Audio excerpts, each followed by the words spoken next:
All right, we are back here. Opening day coming up on Thursday. Join me today, somebody who I've been following for a long time in the baseball world. He covers the game for the Athletic now. The great Jayson Stark is on the line with me today. Jason, welcome. How are you? Mike, I am doing well, my friend. How are you? Doing very good. I'm a big baseball fan. I'm just so excited that baseball is finally getting started. It felt like we never get here. You and me both, man. Covering those labor talks, it just felt like there was no finish line. You know, they just kept going and going and going, running laps, and somehow or other, we're going to get started. I hope we make it through to the finish line, but we're going to get started. I really can't wait. I can't either, and this is going to be a season unlike any other we've ever seen. You've mentioned a couple of times in your writing for The Athletic, like, we've had strange baseball seasons. We had the 1981 split year. We've had years started late because of strikes, but this is a designed 60-game sprint to the finish. Like, what are you looking forward to watching this season? Well, we're used to the baseball season being a long, leisurely journey from April to September. You know, when the season ends, the leaves are falling, the NFL's playing. It's a marathon. Not this year, right? This year's like the Olympic 400-meter relay. And when you just start thinking about the urgency of these games, my friend Andy Baggerly, who works with me at The Athletic, put it this way. One series is like the equivalent of an NFL Sunday now. You just can't afford to get swept, especially if you're playing in your division. So just the urgency of these games is going to be incredible. Yeah, it's going to be very exciting to watch. I mean, basically, like, winning one game is going to winning about 3 in a regular year, and I feel like it's also going to be a lot of things going on that are going to be unusual. You've talked about some of them in The Athletic. Like, what do you think are some things we could see in a 60-game year we wouldn't in a 162-game year? Well, this is going to be a season of weirdness. There's no doubt about it. It's going to be the strangest season ever just because 60 games seems like a lot, but just in terms of baseball, so many aberrational things happen in 60-game windows. And Eno Saris and I just wrote a piece in The Athletic a week or so ago looking at this kind of thing, right? And so we had some goofy predictions of stuff that theoretically could happen, like the Tigers win the World Series, the Yankees miss the playoffs, somebody hits 400, maybe way over 400. And you'd think, come on, what have you been drinking? But I'll just give you an example, right? Like, how could the Tigers win a World Series? That makes no sense, but let's think it through. Last year, we had a team that for most of the season played like a 108-loss team. That was the Colorado Rockies. But there was a 60-game stretch in that season in which they played like let me think about this. They went 37-23, if I remember right. And a team that goes 37-23 in a 60-game season, if you look at the projections, that's probably going to be a number one seed in the playoffs. So you look at that team and you think, wow, that's the best team in baseball. But over the long haul, the marathon catches up with teams like that. But there's no marathon now. So a team that gets on a roll and gets it going, anything could happen. And I hope it does. Yeah, it was definitely fun to see. And I know you mentioned that certain teams could be well set up for the sprint as opposed to the marathon. Are there any sort of teams that you have your eyes on and say, like, maybe in a shorter sample size, they're more dangerous than they would be if they had to play the full 162? Well, that's a really interesting question. Let's think about the Astros, for example. I think there's no team that was helped more by playing with no fans than the Astros. Like the background noise to their season had this not happened was going to be a trash can lid symphony in the stands, don't you think? And I think it would have been exhausting. Now they just get to go play. It's still an incredibly talented team. It's time for Justin Verlander to heal. Lance McCullers to have more time to heal from the Tommy John surgery. Those are two incredibly important pieces of that pitching staff. uh, that's a team I'm really fascinated by. I think the Reds are another team. Great arms, loaded up on bats, but it seemed like some of those bats were going to have to play out of position. Then along came that DH rule, and all of a sudden, that's not an issue, right? There's some place for Nick Castellanos to play, right, or Mike Moustakas to play, and not have to worry about where their club could be a liability. That's a really intriguing team with a way easier schedule now too. 6 of their first 10 games are against the Tigers, so they're going to start 1-8 this year. And then there's the Rays. You know, look at the Rays' versatility, depth, interchangeability of arms and position players. And I think all of that is such a big factor potentially in a season where you just never know. Somebody could get tangled up in a COVID-19 protocol and not be available for a game or a few games. The Rays will always have someone to plug in if somebody goes down at the last minute or becomes available at the last minute. So those 3 teams off the top of my head, I think really benefit from this. Yeah, I think they do. And I want to touch on obviously I'm in New York based now. I'm talking to Jayson Stark from the Athletic. I want to touch on 2 locals. So the Yankees, obviously, right now, they're mostly healthy heading into the year. As of the date, they may not have Aroldis Chapman on opening day, but as deep as any team in baseball, do you think this would set them up well for the short year, or would you be more worried that, they're more prone to random this in a shorter sample size? I mean, I think everybody can be prone to randomness. It is a possibility. I did mention that we tried to document how the Yankees could miss the playoffs. You know, you can't go 30-30 in a season like this and make the playoffs. You can't go 28-32. If you have a stretch where they have, say, the kind of health issues that they had last year, or they have 2 or 3 key arms who aren't available, and you lose them for 2 weeks. 2 weeks in a normal season means nothing. 15 games out of a 60-game season is 25% of the season. So, I mean, I think the Yankees should be a super team in a season of any length, but you never know. The one thing is, I do feel like Garrett Cole is a monster, was worth every penny. I want you to think about this, man. The last 2 years when he was in Houston, the Astros went 50-15 when he started in the regular season. Wow. 50-15. So how many games do the Yankees start above 500 just because Garrett Cole's on their team? 8? That's a huge thing in a 60-game season. Yeah, it is. I want to go across town to the Mets as well because not many people are talking about them right now as they were back in spring training, but I feel like they actually are pretty set up pretty well to win the division because I think their health is important. Their bullpen should bounce back. I don't think they're going to be as bad as they were last year. How do you feel about the Mets entering the short season? Well, you ask about teams that could benefit from this setup and a short season. I think the Mets are one of them. Look, on the one hand, losing Syndergaard's a killer. Really is. There was so much buzz about the Mets this spring, and part of it is always how good Noah Syndergaard could be on any given day. Well, that's not going to be a factor now, and so their staff's going to have to hold up. But Yoenis Cespedes is one of the big X factors in the sport, don't you think? I mean, in a year where all of a sudden the DH drops out of the sky into the laps of National League teams, who's a better candidate to do that big poppy imitation than this guy playing for a contract? Just one of the big X factors in the game. I think Dylan Betances is a big X factor. I think Edwin Diaz will be better. It would help if every time he gave up a hit, it didn't leave the park. That'd be really useful. Really tough division.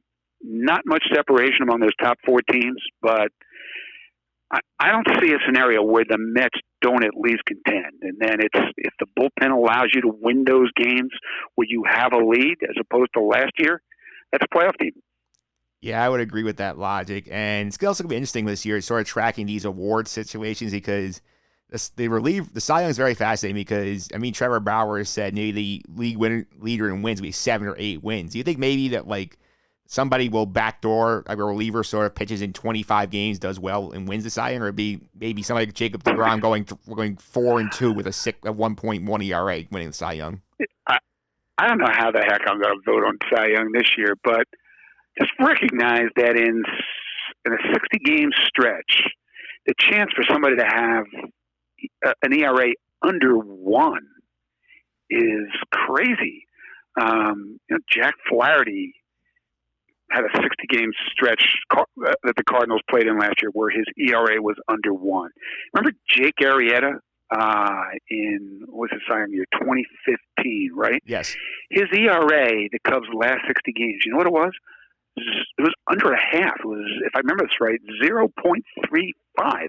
So if that happens, I think we know that guy's going to win the Cy Young. But what happens if you have just this bevy of aces who, all have ERAs in the ones? It's going to be crazy to try and sort it out. I think it will too. I also think it's going to be interesting for the MVP races as well, because you have all these sluggers who are put up similar numbers. I always have something thought that's interesting to me is what if a guy like Shohei Ohtani pitches well and hits well? Maybe he's an X factor in an MVP race in the American League. I'm just obsessed with Ohtani. Yeah. And never more than this year when you get him back on the mound. Another team that gets helped by the short season because he would not have been ready to pitch had we had a full season. And I just want you to recognize how great this guy has been. His career OPS is the same as Freddie Freeman's. And then in his other gig, his part-time gig, his hobby, pitching, he's got the same career ERA plus as Garrett Cole. Think about it. We really seriously have not seen anything like this since Babe Ruth. And I hope we see peak Shohei Ohtani this year because it'll be something to see. I have a question for you. Sure. Mike Trout is everybody's default MVP choice every year for good reason. But if he has to leave that team because his wife has a baby and he's gone for a week and a half, that's a massive chunk of a season like this. Does that almost make it impossible for him to win? What do you think? I would think it does, just because enough guys are putting up numbers around the league. I mean, if Gleyber Torres, the Yankees, for example, has a great full season, Mike Trout misses 10 games, that's going to hurt Mike Trout's chances. It's true. Although 50 games of Trout could equal 60 games of somebody else being great. That is true. And Mike Trout always seems to end up in the top of the leaderboard anyway. So you figure he's going to be in the top 3 regardless of how much he plays. That's always a good bet. Yeah. If you're going to stop by Vegas at any point, I would bet on that. Yeah, I would. I'm curious. I think Ohtani actually is an outside shot if he does both things well, because that's going to be a separator compared to all the other guys who have different, all have similar 18 home runs, 50 RBIs. Where Shohei can say I had 12 home runs and I won 6 games on the mound. That could be very interesting. Yeah, you think? Yeah, I hope he does. I'm a little nervous about that intra-squad game the first time back out after Tommy John, where he walked 7. Yeah. The one thing people do underestimate about Tommy John surgery is you basically have a whole new elbow, and you've got to train that elbow to pitch again. So there might be some erratic stuff out there that wouldn't be what you'd see from him in a normal year. But again, I just hope we get the great Ohtani at the plate and the great version on the mound, and then we'll see something that people saw in 1918. Yeah, it would be interesting. I want to get before I let you go, I want to get your opinion on 2 of the big rule changes. There's the DH in the NL and the extra inning rule with the run on second base in the 10th inning. You have any strong feelings on either of those? Well, yeah, actually.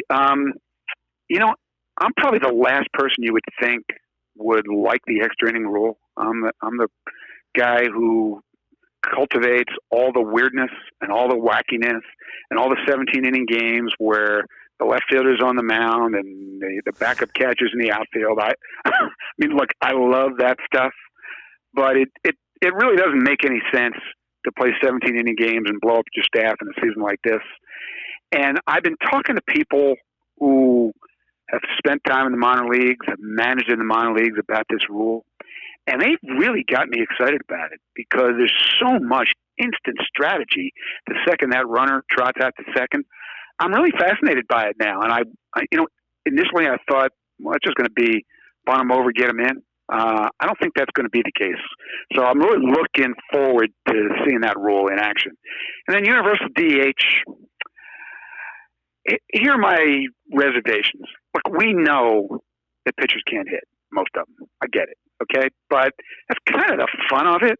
We've had so many cool moments when a pitcher did something special that we remember forever. All the Madison Bumgarner 2 homers on opening day, the Bumgarner homers off Kershaw. I don't know how many times MLB Network has rerun the Rick Camp home run at 3:30 in the morning. Those are iconic moments in the game, and so I'll miss that fun when a pitcher does something like that. So that is part of it. And then the other part is, and I wrote about this in a big column on the numbers that define baseball, how teams use the DH so differently now. You think of the DH as a place for a David Ortiz. That's not what is happening now outside of Nelson Cruz, Chris Davis, theoretically Cespedes. You know how many guys started 130 games as a DH last season?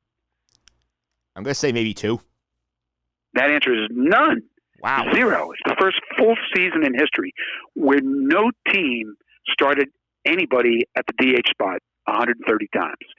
It just tells you that the DH position has become a place where teams just cycle guys through. They kind of want to give a rest, but still let them hit. The Yankees used 15 different guys to DH last year. That's the way this is trending. It's interesting. It in a lot of ways, it makes the games more fun, more offensive than you get with that dead hole at the bottom of the order when pitchers hit, especially a really bad hitting pitcher. But I do think the game is losing some character and some color and some strategy because of this. So I'd love to see a variation on this. And one I've written about that people love is you get to keep your DH as long as your starting pitcher is in the game. But once he goes out, you lose your DH. And then all that strategy comes right back into it. What do you think? I would love that idea. I'm a big fan of the double switch, having to know when to take my relievers out. That's always a lot of fun. And as a Met fan, I will say nothing will ever top Bartolo Colon's home run in San Diego for me. Exactly. I just wrote 3,000 words about that home run a couple of months ago. So that's the most fun thing that any Mets fan has witnessed since the NLCS, right? Yep. I'm not going to include the World Series, but since the NLCS. And one of my most fun things, too. So what are we doing? If Bartolo comes back, I hope somebody lets him DH. Yeah, I would love to see Bartolo DH, but Jason, thanks for all the time. No, it's not happening. It's not. We can dream. We can dream. I think Tim Tebow has a better shot at DHing before Bartolo Colon does. Yeah, I think so, too. My one hope is that Madison Bumgarner gets to DH one time this year. Yeah, I could see that maybe if the Diamondbacks are out of it in the last week of the season, they might let him do it. Well, I don't know if they're going to be out of it, but I'd still like to see it happen. I would, too. I love it when that guy comes marching home plate. I do, too. I miss the pitchers hitting. Jason, thanks for all the times. I really appreciate it. Before I let you go, how can people follow you on The Athletic and keep up with your stuff on Twitter? Well, on Twitter, you can find me at JasonST, Mike, Jayson, Jason with a Y. And then if you're a subscriber to The Athletic, you can find me. It's the best sports writing in America, the easiest site to navigate in America. Check it out. The Athletic is awesome to work for and awesome to read. Yeah, I'm an Athletic subscriber. I love reading everybody's stuff on there, including yours. Jason, thanks for all this time today. I really appreciate it. Mike, I enjoyed it. Thanks for having me. All right, and there you have it. Jayson Stark from The Athletic. That was a lot of fun, that conversation with Jayson Stark about baseball, and baseball's coming up this week. A lot of stuff still to do on this podcast, a lot coming up. Up next, we're going to go to the baseball beat. Will Snyderhan, Anthony Sorbolini. We're going to take a deeper dive into the locals, make our predictions for the playoff teams, the award winners, all that good stuff coming up right after this.